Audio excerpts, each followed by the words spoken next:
Welcome back to Let's Make a Game, a channel about making computer role-playing games using the free program Twine and the Sugarcube format for Twine.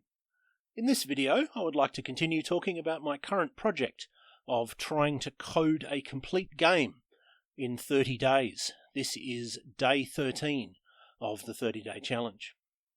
The main thing that I'd like to talk about in this video is the second stage of self-doubt, but before I get to that, I'd like to explain something which I showed in the previous video but didn't explain what it was.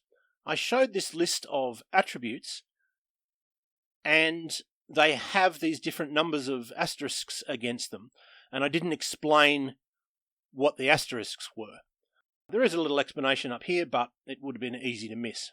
So what's happening here is that I want each of the attributes to be about as useful as all of the others.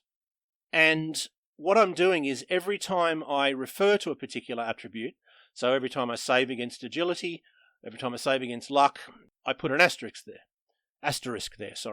And that should serve as an early warning system.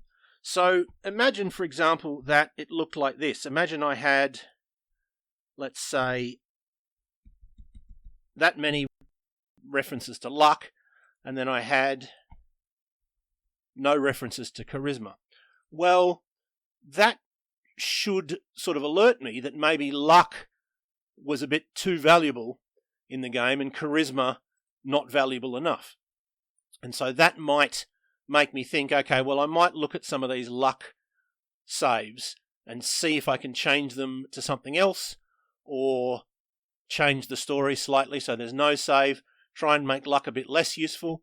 And similarly, I might look through the story for opportunities to make particular things into saves versus charisma. So if a particular character does something well, maybe we can have a save versus charisma and they'll do a sort of good thing if you get the save and a bad thing if you don't, for example.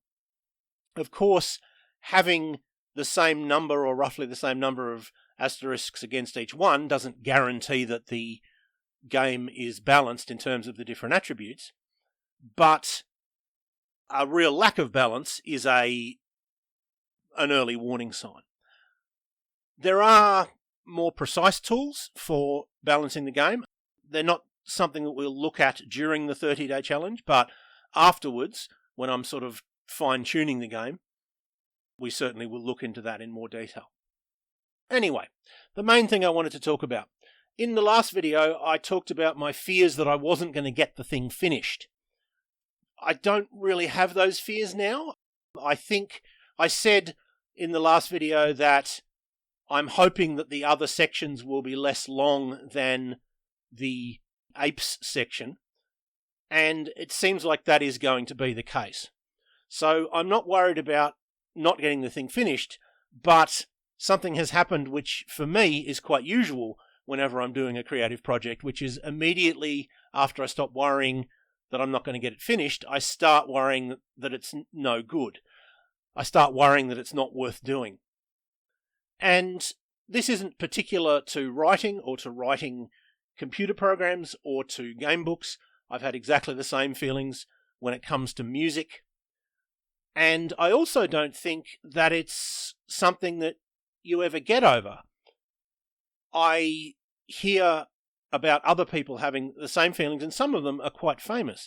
The composer Wagner believed that there was no point in him trying to write music because he would never be as good as Beethoven.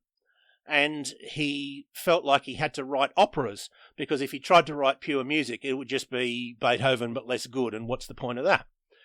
And of course, Wagner is regarded as, a very prominent composer of his type of music.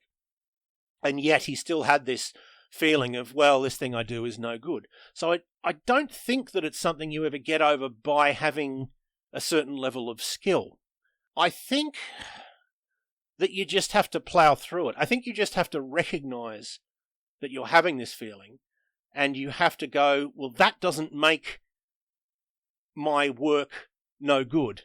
It might be no good, coincidentally, but the fact that I'm thinking that it's no good doesn't indicate anything because everyone thinks that. Or perhaps, even more the case, people who don't think that perhaps are overconfident and perhaps aren't sort of trying that much, aren't stretching themselves that much, and so maybe, their work is less good than the work of people who are having this self-doubt. Well, anyway, that's what I'm going through right now, and I'm just trying to sort of plough through it. So I will leave it there for now. I hope that was useful or interesting to at least some of you, and I hope you will tune in next time.